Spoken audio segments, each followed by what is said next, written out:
The Chiefs got a result at the edge position, not the one they were expecting, but what did they do now in terms of pass rush? Today, it's all about getting to the quarterback here on Locked On Chiefs. From the land of the free and the home of the Chiefs, this is the Locked On Chiefs podcast. Welcome back, friends and neighbors. It's Locked On Chiefs. We are here for you every day on every platform around the world and in your neighborhood just to get you updated on your Kansas City Chiefs. We're part of the podcast network from Locked On that does that every day, everywhere. Thanks for making us your first listen. Check out another one of our shows, maybe the draft show. I could, try to get you to listen to there. Lot going on in Chiefs Kingdom about the edge. A lot of shock and awe right now. We're going to deal with that today and how they move forward. I'm Ryan Tracy, the founder of Rogue Analytics and Performance Consulting. And team building is a lot of what we look at, both there at rogueapc.com, where you can still get the matrix, and over at NFL33.com, which is my team building and drafted and non-Chiefs specific site. But the Chiefs are in the news because what I didn't think was going to happen happened. And Chris, how do they move from where they thought they were going to be to where they are now? It's going to be hard. They've got a lot they've got to get figured out. And I mean, that is just one of those things that they're going to have to address. I am Chris Clark. You can find me over at KC Chiefs Corner. Again, talking about probably the schedule for the next week and then getting into players that are going to be affected by the draft class that came in for 2022 and maybe looking ahead at some roster holes for 2023. I do want to mention something because we forgot to mention this a couple weeks ago. We have now gone over 1,500 podcasts. So thank you very much to everybody. We meant to mention that a couple episodes ago, but draft kind of got us busy. So wanted to make sure I gave a shout out. It's like we keep rolling no matter what. Yep. Well, all this innuendo, folks, is based around Melvin Ingram, who the Chiefs put the unique UFA tag on. So the convoluted process becomes a little bit clearer because he is rumored to be signing with the Miami Dolphins. This is, I think, a surprise not only to the fan base, but to the organization because of his time and relative productivity in Kansas City. It wasn't earth-shattering. Certainly didn't turn the tide in the last contest of the season, which maybe could have done it. So I think fan base is going to be a little bit split here. I could be wrong, but I think for the organization, it's about how do you populate your edge group? And this is certainly a surprise. Miami, of all places, I didn't think that he would go. What do you take away from this? I'm surprised that he's going somewhere else. I think that the Kansas City thought that they were going to bring him back. That's why they put the tag on him. But they did protect themselves, and they could get a additional comp pick now because of it. So that's something to watch as well.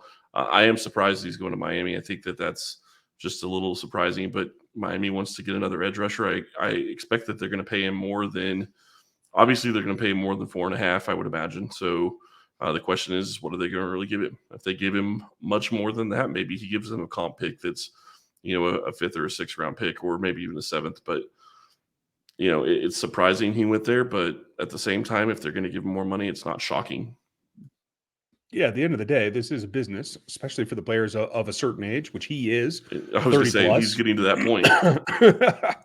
So for me, it becomes the comp pick is the compensation. So basically all you've done is had to exercise a piece of paper to the league office that now is going to get you an additional pick. Now, depending on that salary basis, as well as times played, productive stats that he can accrue, it could be anywhere from, an extra 7th, which they already have 2 of, all the way up to a 3rd round pick. I can't really foresee a 3rd, but as I understand his production from last year, it appears to me that it could be somewhere in the realm of a 4th if he does the same thing in Miami this coming season. Yeah, it's going to depend on production. It's going to depend on the amount of money he got. So something to watch. Really curious to see what happens there. I am as well. And I appreciate the fact that they dug through, the Chiefs front office did, and used this tool that doesn't get utilized very often. And so what turned from a situation of a player who, quite frankly, didn't choose to be in Kansas City last year either, they hedge their bets and they get something out of it. I know there's disappointment out in Chiefs Kingdom because of what the pass rush needs, and we're going to talk about that here after the break. But kudos to the front office for getting something out of it simply by exercising and sending a piece of paper that says we're doing this. Right. And also you have to realize now that frees up that 4.4 million that was relegated to him to be held because it was figured that he would be back in Kansas City on that tag. Obviously, he's not going to be at this point uh, unless something happens with his contract and it falls through, which I can't imagine is going to happen. But we have seen that happen a couple of times this offseason. So something to watch. But I do think that he's going to end up in a Miami and Kansas City will get that money back. So maybe they're going to have to go out and find somebody else to kind of fill those shoes. That's going to be the question. And filling those shoes is a little bit more, I think, tightrope-ish than it was 3-4 weeks ago. And the addition of the rookie is going to make a difference. We're going to walk through step by step all those aspects here when we get back. But And before we get into that, I want to tell you about our friends over at Built Bar. If you have not tried their Built Bar Puffs, you absolutely need to try them. They are absolutely fantastic. They're very delicious. They have a flavor out right now, the birthday cake puffs. Imagine dipping your finger into that plastic tub of birthday cake frosting and then opening your eyes and realizing that it was only 150 calories and 16 grams of protein. That is what it is like to eat a birthday cake puff from Built. I just received my birthday cake puffs, and I've never had anything like this before. They are absolutely delicious. They're available right now, and we can't promise that they will be there tomorrow. So go get them today at Built.com. Make every day your birthday with Built's birthday cake puffs. Built has taken the delicious experience of biting into a fresh slice of birthday cake, enrobed it in 100% white chocolate, and added sprinkles. With 150 calories, 16 grams of protein, and only 9 grams of sugar, this limited time flavor is an amazing option if you are looking for a healthy way to get flavor and variety in your day. Go to Built.com to get your birthday cake puffs right now. Go to Built.com and use promo code LOCK15 and you'll get 15% off your order. Use promo code LOCK15 for 15% off at Built.com. I'd like all percent off, thank you, because my children have already eaten a box that I got one. That's the way that works, isn't it? Yeah, it is. I can't get away from it. It just is what it is. So when we take a look at the pass rush in general, I think this does throw them for a loop. No, they weren't expecting this, but you got to keep rolling with it. There's no way really around it. So what do you do? As we take a look right now at the depth chart for the edges, it's Frank Clark and George Karlaftis, the brand new rookie, who had a great first weekend. That's great. He's still a rookie. So we got to pencil him in there because he is the best option to play. But you have Mike Dana.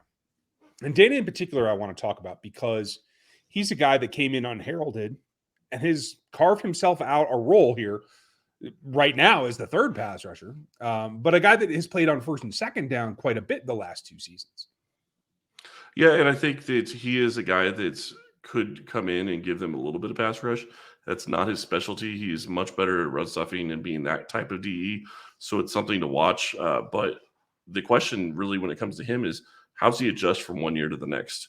You have these young guys that are coming in and they're going to make adjustments throughout the offseason. They're going to try to get, better, faster, and stronger.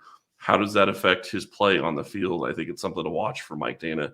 I'm not expecting huge things from him, but it is their third guy right now. And obviously that's a little bit of a problem because that's not where you'd want to be, but it is what it is. Yeah. And that's fine. You have a 3-man rotation. That's frankly not enough. You need more than that. Right. Beyond Mike Dana, there's a lot of question marks. There's Josh Kando, second-year player who was hurt a lot as a rookie. So I can't think that there's been a terrible amount of progression there. Is it something that we could be surprised by here in the next coming weeks? Possibly. But putting our eggs in that basket, I think, is a risk. So I'm going to hold off until we see him a little bit this offseason. Then there's Shalik Calhoun, a guy that was in a very similar situation to Josh Kano, who played sparingly his first few years, has bounced around the league. He's now back. He's 30 years old, though. So this is kind of a last hurrah for him. I'm not sure that you can count on much from him either. So then it comes down to Malik Herring, who was an injured all-year rookie that never saw the field. Popped up a couple of times last weekend in his first rookie camp where he was actually able to participate, but a huge question mark all in and of itself. So really, you have 3 functional edges, one of whom's never played a down in the NFL, and one of whom is approaching the twilight of his career already. This is more of a problematic position than we thought 2 weeks ago. And he was insanely productive when you talked about Calhoun. That's the big difference. Is Melvin Ingram gave you something on the edge 3-4 years ago. He still gave you something now, but not near what he gave 3 or 4 years ago. Calhoun's never been that guy. So to expect him to take a big step forward at 30 is not going to be something that you're going to really expect to happen. So you continue to go down the line, and you look at a guy like Kendo. Can Kendo step up? We can hope, but I don't expect it. You look at another guy like Herring. Herring, I believe, was on an NFI last year, so he couldn't even play because he was injured when he came into the league and signed. So he was off the entire season. So now it's a question of how does he look when pads come on? Because it doesn't really matter what he does in OTAs. It doesn't matter what he does in mini camps. It's going to be when the pads come on. Can he produce any pass rush? Is he able to do anything in preseason games? I'm not saying that they expected much from him, so that's not where I'm going with it. But it is something to watch, and it's something that you have to figure. There's going to be a question of whether or not he can be another like Tim Ward from last year. Tim Ward came in and actually gave them a little bit of production. Can Herring do that? If he can, then that gives you another guy. What's Kendo look like? You already mentioned that. I mean, what's his adjustment to the league this year? He was a question last year when they drafted him in the 5th round, and it was going to be somebody that they knew they had to develop. Mm-hmm. Now, I know people are saying, but there's still a way, right? Can you and I agree that Chris Jones should not be moved back out to defensive end? I agree he shouldn't be. I don't think that that's the direction that they're going to go. I just can't imagine that after they saw what happened last year that they're going to go that direction. But at this point, without Melvin Ingram, the question is how do you adjust? How do you get somebody else that can get after the passer? And it's not the bigger question to me isn't necessarily who's going to be the depth. My bigger question is they don't really have a number 1 D end, in my opinion. Yeah, Frank Clark. They don't have a guy that can get to the quarterback. Right. Frank Clark is okay, but he hasn't been the guy that they signed him for. That's a problem. And Karlaftis is a rookie, and you would hope that you could get great things from him. He's got a nonstop motor, so that's going to help. But is it likely that he's going to be able to step in and do something his first year in the league? That's a big ask. I said it last 2 weeks ago. If you get 6 sacks from Karlaftis because of his motor, because of his power, that's a good rookie season. You hope that he can eventually send to be 9-10 a year, right? That's what you're hoping for. That's not a number 1 at this point when you don't have anything production-wise across from you. So, unfortunately, this has left the Chiefs with this is their number 1 need right now. This is their weakness. And I'm a little concerned about it. You can try to plug some holes, but there's not a whole lot of options out there. There are a couple. We're going to talk about those here in a minute. But finding that part to fit what they need in their defense is important. And finding parts for you is critical when you got to get something to get down the road. I know how that goes. I guarantee you. I'm getting ready to do a move, and it's only going to be that more important that I actually fix my tailgate so that it actually closes. That will be a plus here very, very quickly. If I need a part or you need a part, there's one place to go that you can get everything at, and it's over there at rockauto.com because they have it all. They don't have to rely on just one warehouse to stock things. You don't have to rely on one tech to pull it up on their computer to try to find it when you can go do the same thing at rockauto.com and find it all. It's everything for less, 30, 50, 100% less than the markup at a lot of parts stores. And you have more options. It's easy. They're a family business. They're reliable, and they've been doing this for 20 years.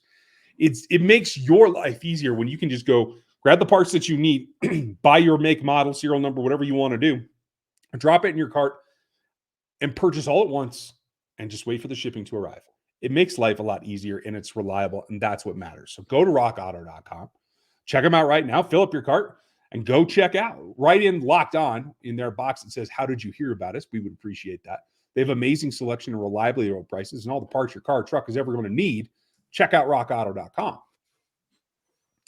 Adding parts there is a little bit easier than adding parts to a defense, especially this point in the season when you need a premier position. It's not like, we lost out on a depth linebacker. You need somebody to go hit the opposing quarterback, and that is significant at this point in the offseason. Is there anyone out there on the free agent market that you like? Okay. Before we get there, and I do want to talk about the free agent market, I do want to say this. The one thing that Kansas City has going for it is that they're not devoid of draft picks. If there's somebody that is out there that somebody is wanting to get rid of, they have the ability to go make a trade. They have maybe 12 picks next year. I just want to throw that out there because that might be a better option than really looking at the free agents. But I was going to get there later, but jump in there. Okay. Like, who would you be searching for right now if you're Brett Veach and you're looking to acquire an edge rusher? I don't have a great answer as to who I'd be searching for. I guess I'd be looking at teams that drafted pass rushers early that may have a guy that doesn't fit their system anymore or is more expensive than they want to keep. Kansas City is going to have cap space to be able to make a move. They have the draft picks to be able to make a move. Teams are going to want to be able to trade away players and get something in return as opposed to just cutting them. So it would make sense. Kansas City, maybe you can get a pass rusher that you couldn't have got around draft time. Maybe you can get a guy like maybe a Robert Quinn. We've talked, there's been people saying that he could be available in Chicago. Is it possible that they would give Robert Quinn up for a 4th or 5th round pick? Maybe. I mean, it solves some of their cap issues, and they have a lot of other issues that they need to get figured out in Chicago. They probably wanted a draft pick during draft weekend. That didn't happen. Now are they still wanting to keep him? If they do, okay, well, he's going to be expensive for Kansas City cap-wise, so that's something to look at. It's just a matter of they have the ability to go out and try to make trades. If they find somebody that they want, that's the big question. But they really need to find something because going into the season with what they have right now is not going to be a great option.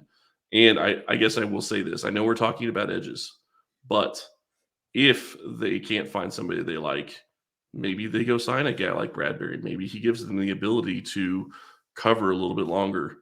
I'm not saying it's a perfect fit, but maybe there's not going to be somebody out there. It's just another option. Yeah, you could be absolutely right. I'm trying to look here and think of rosters. Certainly the Bears, there's a connection there with Ryan Poles.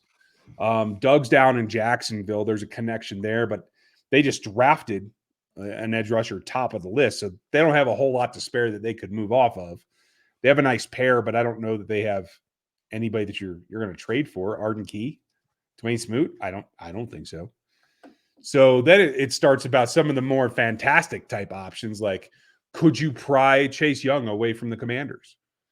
That seems unrealistic, but at this point, like you said, with 12 potential draft picks in your quiver, maybe you just start shooting shots. I don't know.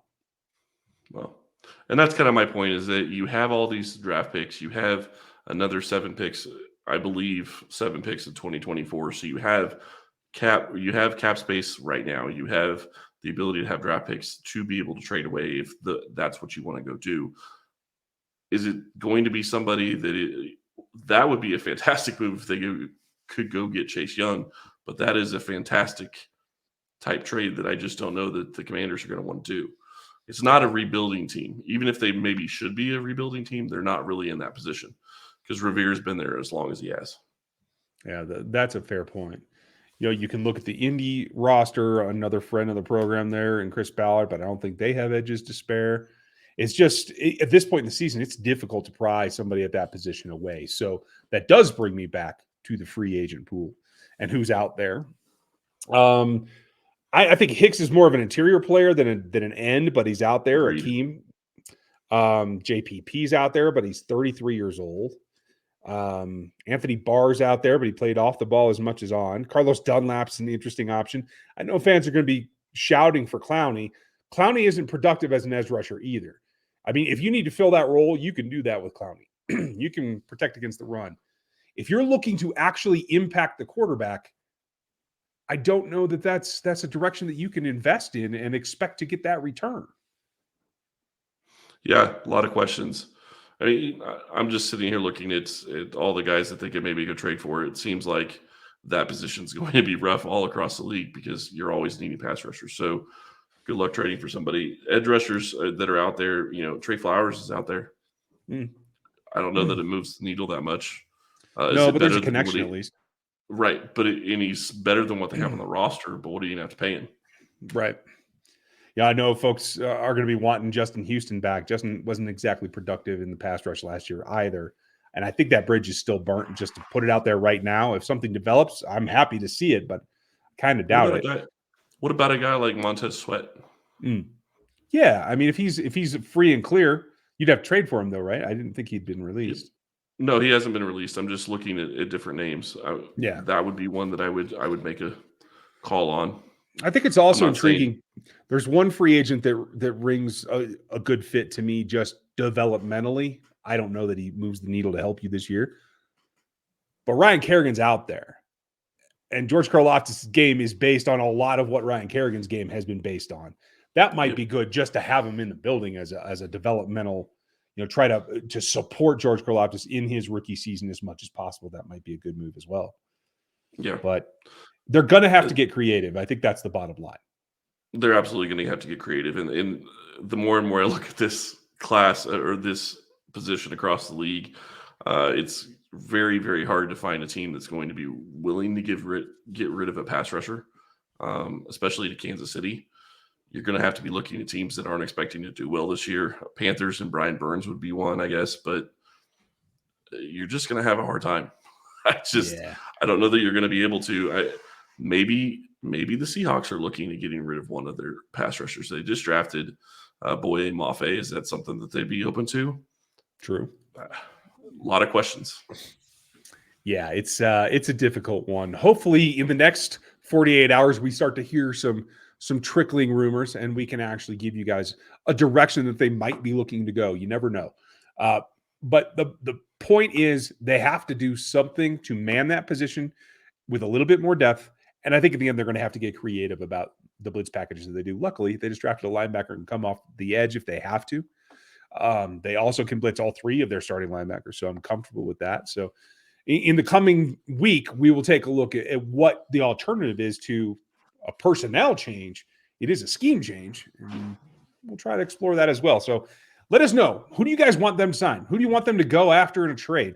Put your comments down in the YouTube comments and over on the iTunes reviews. We appreciate those. 5 stars are our favorite. If you would do that, you'll even get a shout out here on the show. So thank you for all of your attention and being with us. Thanks for making us your first listen. Check out another Locked On show. The hockey playoffs are going. Check out Locked On Avalanche if you happen to enjoy the ice game there. We thank you for your time and support. We'll be back with you tomorrow.